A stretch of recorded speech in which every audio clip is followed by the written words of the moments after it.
What's going on, YouTube? You're looking at a specialized Stumpjumper alloy. This is in size S2, so about a small 140 millimeters travel front, 130 millimeters travel rear. This comes equipped with SRAM SX group set, and you can see it's got these Tektro Gemini SL hydraulic disc brakes, front and rear. Those are 2-piston front and rear. Rotors are 200 millimeter front and rear. And you can see on the back you've got Purgatory Grid T7 tires. These are 29ers by 2.3. And then in the front you've got the Butcher Grid T9, and this is also the 29 2.3 width. Pretty aggressive tread pattern. This is a trail specific bike, so it's going to be aggressive, pretty gnarly for mud and rock type terrain. Pretty sweet rig, full alloy frame. Really got a really good deal. Manufacturer's retail price is $2,800, and I got this $2,100 before tax. Specialized had a pretty good sale. So you can see this RockShox fork, 35 mil stanchions, pretty beefy fork. I'm curious to see how it's going to perform. That will be pretty interesting. But upgrades planned include specialized power arc saddle with TI rails, and then a ride wrap for the complete bike, getting the custom version, so it should have minimal gaps. You can see here you've got the lockout on the front shock, simple, and then as well here I think open and then locked out in line, and let's verify that. I think that's what they told me at the shop, so I'll have to test that. It should have about 30% sag when you sit on it, so I'll be curious to see what kind of air they input. And then the fork's got some recommendations here as far as so for 160 pounds should be about 105 to 200, or excuse me, 105 to 120 psi, and you get to input that air in the shock here. So there's that handy spot. Let me go ahead and view for the rear shock.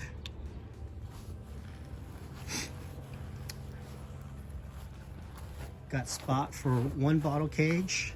So here's for the rear shock. Little cap here on there, pretty snug. What is that? Spot for one bottle cage, and if you want any sort of additional stuff, additional water, you might have to carry a lumbar pack or backpack, camelback. This is a SWAT compatible seat. Most specialized saddles are, so you can get some sort of attachment if you want a blinky light, or if you want an extra saddle pack that attaches directly instead of hanging off haphazardly off the rails. So that's pretty cool. The SX derailleur is kind of known as one of the weak points in the SRAM lineup as far as lower components go. So that could be a possible swap out, maybe upgrading to a GX, get a little bit more faster and reliable performance. And then of course the SX cranks with the microspline bottom bracket is kind of a heavy componentry, so that is a possible swap out as well. Go for the dub spacing bottom bracket with the BSA threaded bottom bracket to get a little bit lighter weight, and then get some cranks that are a little bit shorter. These are 170 cranks. You can see here it says 170, and I'd probably want to go 165. I am 5'4" in height, and yeah, that 165 will get me a little bit higher off the ground for the pedal strikes. So that is a thing. I do ride, you know, previously my type of riding was cross country, so I do have the XTR pedals on here right now. I'll go ahead and do a weigh-in for this before the end of this video. You can see there is some frame protection already added. So here on the chainstay on the right hand side, a little bit of paint protection film around here where the hydraulic hose comes out on top and bottom. I believe this is flip chippable. Let's verify if this has some sort of flip chip in it. And I'm not seeing a high and low flip chip. I think maybe that's just with the Evo version, if I'm not mistaken. So, and then there are possible upgrades if you wanted to upgrade with a like piggyback style rear shock. That will help with some additional hydraulic capacity for better damping and less fatigue if you're going you know, super gnarly and doing a lot of flow trails downhill. This does have the horse length in the back, so I think you could actually this is the actual place where you change kind of the geometry adjustment here. So you can flip that around, so this would be a little bit forward and give you a slight change in your geometry. So as far as opposed to the flip chip in the Evos that was traditionally in this location under the rear shock. It does come with a dropper post. Let me go ahead and show that. So here is the dropper post in full compression, and there it is fully extended. And you want to actually set this to where when it's fully extended, it is the full height of your pedal stroke, so that you're not having, every time you raise your seat post and raise the dropper, you're not having a variable seat height. So that's something I learned because I'm kind of new to dropper posts. So yeah, it's pretty cool. Anyhow, there's a little bit, there's an Allen key down here, and you actually yank this out of the shock, and there's a tiny Allen key, and that helps you get to this this brake hose clip here, this retainer.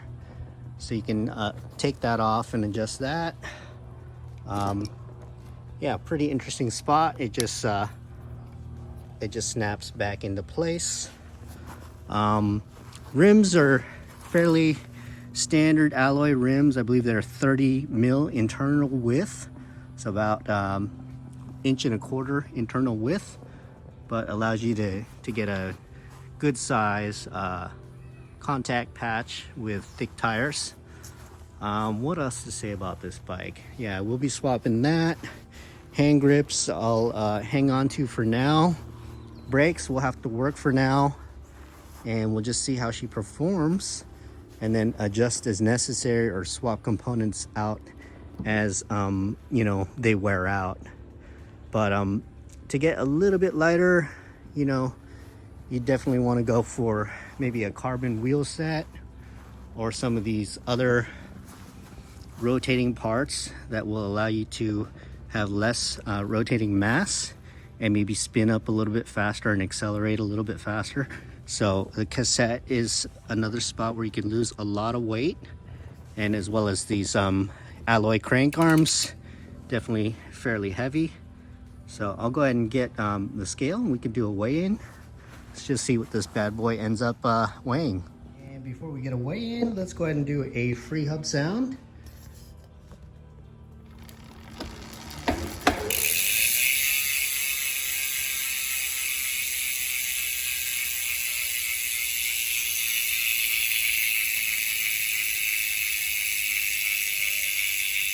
Pretty fantastic.